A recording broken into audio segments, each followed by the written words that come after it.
आकाश news, खबरों की तह तक, खबरों की तह तक, खबरों की तह तक, खबरों की तह तक।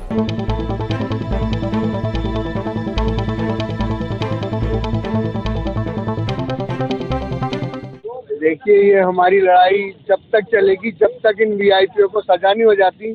और जितने भी ये वीआईपी हैं, मतलब अंकिता भंडारी के साथ क्यों गलत हुआ? क्योंकि इन वीआईपीओ को स्पेशल सर्विस चाहिए थी।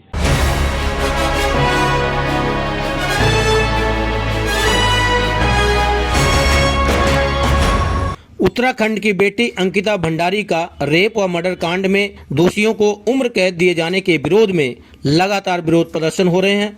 प्रदर्शनकारियों की मांग है कि ऐसे दरिंदों को उम्र कैद नहीं बल्कि फांसी की सजा होनी चाहिए। आपको बता दें कि उत्तराखंड स्थित बनतारा रिजोर्ट की रिसेप्शनिस्ट अंकिता भंडारी का रेप कर नहर में ढकेल कर उसका मर्डर 2022 में रिजोर्ट के मालिक व उसके साथियों द्वारा किया गया था।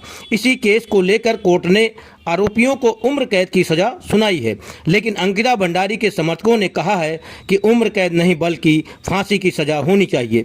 इसको लेकर अब दिल्ली में भी विरोध मार्च निकाला जा रहा है। इसी कड़ी में बुराड़ी विधानसभा में विरोध मार्च निकाला गया।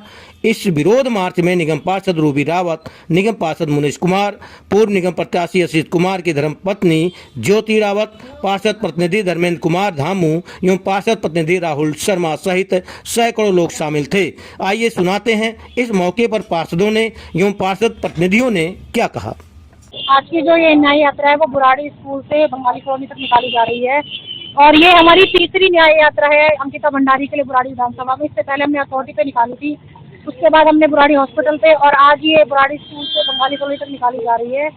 ये न्याय यात्रा सिर्फ अंकिता भंडारी के लिए नहीं है, उन सभी बेटियों के लिए है जो इस तरह के जो गंदे जो चीजें उनकी शिकार होती हैं। तो हम सभी मांग करते हैं कि जो वो वीआईपी है बस उसको फांसी की सजा तक हम पहुंचाना चाहते हैं, ताकि आगे कोई इस तरह के जो भी वीआईपी है उस तरह की हरकत करने की कोशिश न करे। आप लगातार देख रहे हैं कि लगातार लोगों में रोष है। आज हमारे वार्ड में काफी उत्तरायणी के प्रोग्राम होने के बाद भी आप देख सकते हैं कि कितनी भीड़ है और ये काफिला आगे तक चलेगा, क्योंकि जब तक अंकिता भंडारी को न्याय नहीं मिल जाएगा हम लोग रुकने वाले नहीं है। लगातार ऐसे ही अपनी यात्रा जारी रखेंगे और उसको ऐसे ही देश की जो बेटियां शिकार होती हैं उनके लिए मांग करेंगे। और जो ये प्रशासन जो दिल्ली जो मौन सरकार बैठी है ऊपर, उसके लिए हम उसको जगाएंगे और उसको जागना होगा, क्योंकि ये जो चुपचाप बैठे हैं जो गूंगी बहरी सरकार है उसको जागना होगा। और मैं एक बात और कहना चाहूंगी जो गूंगी बहरी सरकार बैठी है उनके लिए, कि जो हम अपनी बेटियों को सुरक्षित रखना चाहिए, क्योंकि जो दिल्ली में बैठे लोग हैं वो बिल्कुल बे औलाद बैठे हैं, उनकी अपनी कोई औलाद नहीं है। जो आज उत्तराखंड में धार्मिक सरकार है, जो भाजपा की सरकार है, आज वो केंद्र में भी है, आज वो दिल्ली में भी है। इन लोगों का जो भी अपराधी है उन लोगों का मनोबल क्यों बढ़ रहा है? क्योंकि इनके खिलाफ किसी तरह की कार्रवाई नहीं हो रही है। जो क्राइम कर रहे हैं वो जेल के बाहर बेलों पे रह रहे हैं और जो आवाज उठाते हैं वो जेल के अंदर है। तो हम तब तक आवाज लड़ाएंगे जब तक ये महिलाओं के लिए कुछ नहीं करेंगी सरकारें, और हमें चाहे राष्ट्रपति के घर तक जाना पड़े हम लोग धरना देंगे। क्या देखिए, ये हमारी लड़ाई जब तक चलेगी जब तक इन वीआईपीओ को सजा नहीं हो जाती। और जितने भी ये वीआईपी हैं, मतलब अंकिता भंडारी के साथ क्यों गलत हुआ? क्योंकि इन वीआईपीओ को स्पेशल सर्विस चाहिए थी। क्या हमारे देश की बेटियां इन वीआईपीओ को सर्विस देने के लिए बैठी हुई हैं? तो इसका हम पुरजोर विरोध करते हैं। और जो ये वीआईपी सर्विस मांग रहे हैं, अगर इन्हें चाहिए तो हमारे पास आए, हम इन्हें बहुत अच्छी वीआईपी सर्विस देंगे। जितने भी ये नेता हैं, भाजपा के जो नेता हैं, और हम विरोध करते हैं कि जो धामी सरकार है वो शांत क्यों बैठी हुई है, केंद्र सरकार है वो शांत क्यों बैठी हुई है।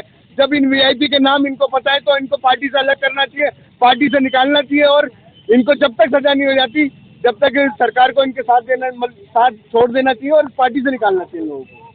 दिल्ली में मौन है, असली कातिल कौन है? वो दिल्ली में मौन है, असली कातिल कौन है? वो दिल्ली में मौन है, असली कातिल कौन है? वो दिल्ली में मौन है। अंकिता अब शर्मिंदा है, तेरे कातिल जिंदा है, अंकिता अब शर्मिंदा है, तेरे कातिल जिंदा है।